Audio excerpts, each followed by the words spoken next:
हरे कृष्णा। श्री दीक्षा की विधि।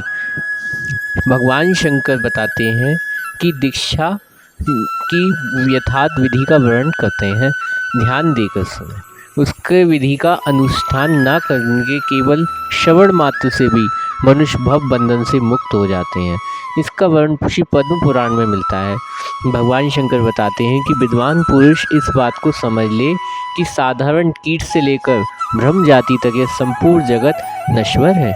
इसमें आध्यात्मिक, अधिदैविक तथा अधिभौतिक इन तीनों प्रकार के दुखों का ही अनुभव होता है। जहाँ तक जितने सुख हैं वे सभी अनित्य हैं, अतः उन्हें भी दुखों की श्रेणी में रखें, फिर विरक्त होकर उनसे अलग हो जाएं। संसार बंधन छूटने के लिए उपयोग का विचार करें, साथ ही सर्वोत्तम सुख प्राप्ति साधनों की सोचें तथा पूर्ण शांत बना रहें। नाना प्रकार के कर्मों का ठीक ठीक संपादन हुए कठिन है, ऐसा समझकर परम बुद्धिमान पुरुष को चाहिए कि वह अनंत चिंतित होकर गुरुदेव की शरण में जाए, जो शांत हो, जिनमें मत्सर नितांत अभाव हो, जो भगवान कृष्ण के अनन्य भक्त हो, जिनके मन में कृष्ण प्राप्ति के सिवा दूसरी कोई कामना ना हो, जो भगवत कृपा के सिवा दूसरे किसी साधन भरोसा ना करते हो, जिनमें क्रोध और लोभ का लेश मात्र भी ना हो, जो भगवान कृष्ण के तत्वज्ञ और श्री मंत्र कृष्ण मंत्र की जानकारी रखने वालों में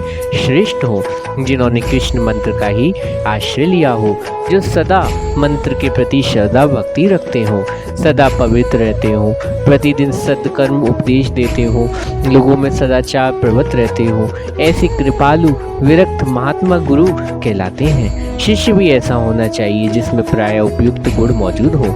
इनके सिवा उसे गुरु चरणों की सेवा के लिए इच्छुक, गुरु नितांत भक्त मुमुक्षु होना चाहिए। जिसमें ऐसी योग्यता हो वही शिष्य कहलाता है। प्रेम पूर्ण हृदय से भगवान कृष्ण की साक्षात सेवा का जो अवसर मिलता है, उसी को वेद वेदांग का ज्ञान रखने वाले विद्वानों ने मोक्ष कहा है। शिष्य को चाहिए कि वह गुरु के चरणों में शरण जाकर उनके अपना वृतांत निवेदन करे तथा गुरु को उचित अनंत प्रसन्न होकर बारंबार समझाते हुए शिष्य को संदेह निराकरण करे। तत्पश्चात उसे मंत्र का उपदेश दे। चंदन या मिट्टी लेकर शिष्यों की बाएं और दाहिनी भुजाओं में मूल भाग में क्रमश शंख चक्र का चिन्ह अंकित करे, फिर ललाट आदि विधि पुंड लगाए। तदंतर पहले बताए हुए दोनों मंत्रों का शिष्य के दाहिने कान में उपदेश करे। क्रमश उन मंत्रों का अर्थ भी उसे अच्छी तरह समझावे। फिर यत्न पूर्वक उसका कोई नूतन नाम रखे जिसके अंत में दास शब्द जुड़ा हो। इसके बाद विद्वान शिष्य प्रेम पूर्वक वैष्णवों को भोजन कराए तथा अनंत भक्ति के साथ वस्त्र और आभूषण आदि के द्वारा श्री गुरु का पूजन करे। इतना ही नहीं, अपने शरीर को भी गुरु की सेवा में समर्पित कर दे। नारद, अब मैं तुम्हें शरणागत पुरुषों के धर्म बताना चाहता हूँ, जिनका आश्रय लेकर कलयुग में मनुष्य भगवान के धाम में पहुँच जाएंगे। ऊपर बताए हुए अनुसार गुरु मंत्र उपदेश पाकर गुरु भक्त शिष्य प्रतिदिन गुरु की सेवा में संलग्न हो, अपने ऊपर उनकी पूर्ण कृपा समझे, तदंतर सत्पुरुषों में उनकी विशेषता शरणागति का धर्म सीखे और वैष्णवों को अपना इष्ट देव समझकर सदा उन्हें संतुष्ट करे। शरणागत शिष्य को कभी इकलोक और परलोक की चिंता नहीं करनी चाहिए, क्योंकि इकलोक में जितने सुख भोग हैं वे पूर्व जन्म की किए हुए कर्मों के अनुसार प्राप्त होते हैं। अतः जितने प्रारब्ध होगा उतना ही अपने आप मिल जाएगा, और जो परलोक का सुख है उसे तो भगवान कृष्ण स्वयं ही पूर्ण करेंगे। अतः मनुष्य इलोक परलोक के सुख को किए जाने वाले प्रयत्न का सर्वथा त्याग देना चाहिए। सब प्रकार उपायों का परित्याग कर अपने को श्री कृष्ण का सेवक समझकर निरंतर उन्हीं की आराधना में संलग्न रहना चाहिए। जैसे प्रतिव्रता स्त्री चीर काल से प्रदेश गए हुए अपने पति के लिए सदा दीन बनी रहती है, प्रियतम में अनुराग रखती हुई केवल उन्हीं से मिलने की आकांक्षा रखती है, निरंतर उसी के गुणों का चिंतन गायन श्रवण करती है, उसी प्रकार शरणागत भक्त को भी सदा कृष्ण गुण लीला आदि का स्मरण कीर्तन श्रवण करते रहना चाहिए। परंतु ये सब किसी दूसरे फल का साधन बनाकर कदापि नहीं करना चाहिए। जैसे प्रतिव्रता कामनी चीरकाल के बाद प्रदेश से लौटे हुए पति को एकांत में पाकर से छाती से लगाती है तथा नित्य रूपी सुधा का पान करती है, साथ ही वह अधिक प्रसन्नता के साथ उसकी सेवा में लग जाती है। उसी प्रकार अच बिगड़े स्वयं प्रकट हुए भगवान के रूप अवतीर्ण हुए भगवान के साथ भक्तों को निरंतर उनके परिचर्या में लगा रहना चाहिए। वे सदा अनन्य भाव से भगवान की शरण में रहे। भगवान की आराधना के सिवा दूसरे किसी साधन में ना तो आश्रय ले, ना दूसरे किसी साधन की इच्छा करे। भगवान के सिवा अन्य किसी वस्तु का प्रयोजन न रखे, कभी किसी की निंदा ना करे, ना दूसरों का झूठा खाए, ना ही दूसरे का प्रसाद ग्रहण करे।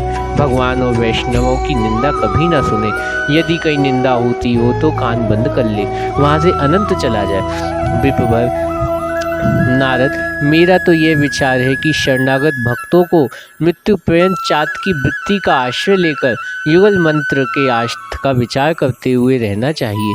जैसे चातक सरोवर, समुद्र, नदी आदि को छोड़कर केवल मेघ के पानी की याचना करता है अथवा प्यासे ही मर जाता है, उसी प्रकार प्रयत्नपूर्वक भगवत प्राप्ति के साधनों का विचार करना चाहिए। अपने इष्ट देव श्री राधा और कृष्ण को इस बात की याचना करनी चाहिए कि वह उसे आश्रय प्रदान करें। तथा अपने इष्ट देव और अपने भक्तों को विशेषतः गुरु के अनुकूल रहना चाहिए। प्रतिकूलता का सर्वथा त्याग कर देना चाहिए। एक बार शरण में जाकर अनुभव पूर्वक कहता हूँ, श्री राधा और श्री कृष्ण दोनों गुण परम कल्याणमय है। मेरी बात पर विचार कर शरणागत पुरुष उन पर विश्वास करे।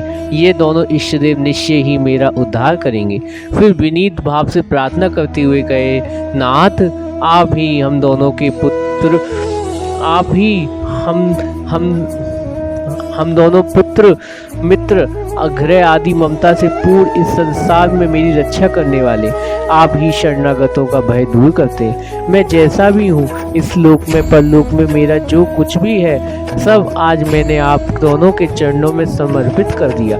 मैं अपराधों का घर हूँ, मैंने सब साधन छोड़ रखे, अब मुझे कोई सहारा देने वाला नहीं। इसलिए नाथ आप ही दोनों आश्रय हैं। राधिका कांत, मैं मन वाणी कर्म से आपका हूँ। कृष्ण प्रिय राधे, मैं आपका हूँ। आप दोनों मेरी गति हो, मैं आपकी शरण में पड़ा हूँ। आप दोनों करुणा के भंडार, दया के सागर, कृपा करें। मैं दुष्ट हूँ, अपराधी हूँ, तो भी कृपा कर मुझे अपना दास्य भाव प्रदान करें। मुनि श्रेष्ठ, जो भक्त शीघ्र दास्य भाव की प्राप्ति चाहते हो, उन्हें भगवान के चरण कमलों का चिंतन करते हुए प्रतिदिन उपयुक्त प्रार्थना करनी चाहिए। हरे कृष्णा।